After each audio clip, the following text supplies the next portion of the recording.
Hello students, welcome to my channel. Today మనం factorial of a number. So factorial అనేది ఎలా code రాయాలనేది C లాంగ్వేజ్లో మనమైతే ఈరోజు చూసేద్దాం. So first of all hash include stdio.h. So thereafter మనం ఇంట్ మెయిన్ అంటే మెయిన్ ఫంక్షన్లోకి ఎంటర్ అయ్యాక సో ఫ్లవర్ బ్రాకెట్స్ ఓపెన్ చేస్తాం అండ్ మనం ఇక్కడ లూప్ అయితే యూజ్ చేస్తాం. సో ఐని అయితే ఇనిషియలైజ్ చేస్తున్నాను అండ్ మనం సో ఒక నెంబర్ అనేది ఫ్యాక్టోరియల్కి చేయాలి కాబట్టి సో ఆ నెంబర్ ఇన్పుట్గా తీసుకోవాలంటే n తీసుకుంటున్నాను. అండ్ దేర్ ఆఫ్టర్ ఫ్యాక్ట్ అయితే నేనైతే ఒక వేరియబుల్ని అయితే ఇనిషియలైజ్ చేస్తున్నాను సపరేట్గా. సో ఇంట్ ఫ్యాక్ట్ ఈక్వల్ టు 1. సో ఇక్కడ చూసుకున్నట్లయితే దేర్ ఆఫ్టర్ మనకి నెంబర్ అనేది ఇన్పుట్గా తీసుకోవాలి. So enter the number. So మనం ఎంటర్ ద నెంబర్ అని ప్రింట్ఎఫ్లో ఇచ్చేసాం అండ్ స్కాన్ చేసుకోవాలి ఎందుకంటే మనం స్టోర్ చేసుకోవాలి కాబట్టి. So taking user input %d, %n. And thereafter మనమైతే ఫర్ లూప్ అయితే ఇనిషియలైజ్ చేస్తున్నాం. సో ఇక్కడైతే నేను i ఈక్వల్ టు 1తో స్టార్ట్ చేస్తున్నాను. ఇప్పుడు మనం 0తో స్టార్ట్ చేస్తాం. బట్ ఇక్కడ మనకి 0తో మల్టిప్లై చేస్తే మనకైతే మొత్తం వాల్యూ 0 అయిపోతుంది కదా. సో ఫ్యాక్టోరియల్ అనేది మనం ఎలా చేయాలి? సో ఫ్యాక్టోరియల్ అనేది మనం ఏ విధంగా చేయాలి అంటే సో ఎగ్జాంపుల్ 5 ఫ్యాక్టోరియల్ తీసుకున్నాం అనుకోండి. So 1 into 2 into 3 into 4 into 5. So 1 2s తర్వాత 2 ఇంటూ 3 6 6 4 24 24 ఇంటూ 5 120. సో ఈ విధంగా అయితే మనకి ఫ్యాక్టోరియల్ అయితే క్యాలిక్యులేట్ అవుతుంది.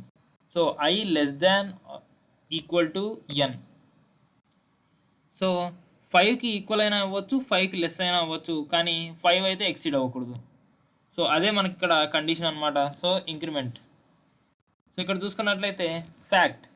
సో ఫ్యాక్ట్ అనేది మనం 1గా ఇనిషియలైజ్ చేసాం. అంటే ఫస్ట్ ఫ్యాక్ట్ అనే వేరియబుల్కి మనం వాల్యూ వచ్చేసి 1గా ఇనిషియలైజ్ చేసాం. సో దేర్ ఆఫ్టర్ మనం ఇంక్రిమెంట్ చేస్తూ so fact into i. So ఇక్కడ ఫస్ట్ మనకి 1 అనేది వస్తుంది. సో ఇక్కడ ఫ్యాక్ట్ ఈక్వల్ టు 1 అండ్ ఇక్కడ fact equal to 1. 1 into 1 that equal to fact equal to 1 అవుతుంది. దేర్ ఆఫ్టర్ మనకి లూప్ అనేది మళ్ళీ స్టార్ట్ అవుతుంది. సో i ఈక్వల్ టు 2 అవుతుంది. అప్పుడు 1 ఇంటూ 2 అప్పుడు ఫ్యాక్ట్ ఈక్వల్ టు 2 అవుతుంది. దేర్ ఆఫ్టర్ మళ్ళీ మనకి i ఈక్వల్ టు 3 అవుతుంది ఇంక్రిమెంట్ అయ్యి. సో ఇక్కడ ఆల్రెడీ 2 ఉంటుంది. 2 ఇంటూ 3 6 అవుతుంది. అంటే ఫ్యాక్ట్ వాల్యూ 6 అవుతుంది. సో ఈ విధంగా ఇంక్రిమెంట్ అవ్వడానికి మనమైతే ఈ సింటాక్స్ అయితే యూజ్ చేస్తాం. సో రికర్సివ్గా మనకి ఈ ఫ్యాక్ట్ అనేది అప్డేట్ అవుతూ ఉండాలి.